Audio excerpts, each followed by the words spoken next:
Hi everyone, welcome back to Fix Your Apps. In this video, I'll show you how to use Safari browser on iPhone or iPad. Now let's get started. Method 1. Using Safari from the home screen. Step 1. Open the Safari app directly from your home screen. It's the default browser for iPhones and iPads and it's shaped like a blue compass. Step 2. Tap the search bar at the bottom of the screen. You can type in a website address or simply enter a search term to browse the web.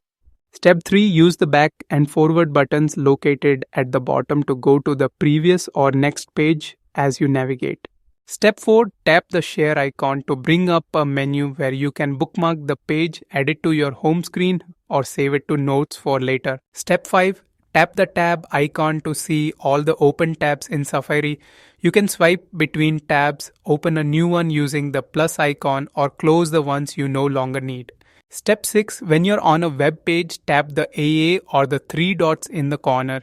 This lets you adjust text size, enable Safari highlights, or switch to desktop view.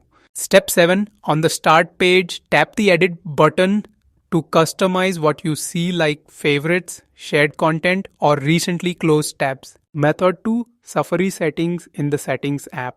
Step 1. Open the Settings app on your iPhone or iPad to access Safari's deeper options.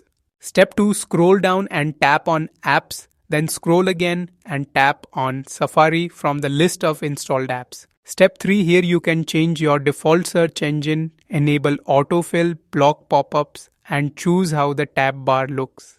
Step 4. You can also set a Safari as your default browser and allow Siri to interact with it using voice commands. Step 5. Scroll further to hide your IP address, enable sharing across devices, and even set up different browsing profiles for personal or work use. Thanks for watching, and don't forget to subscribe to Fix Your Apps for more helpful tips and tutorials.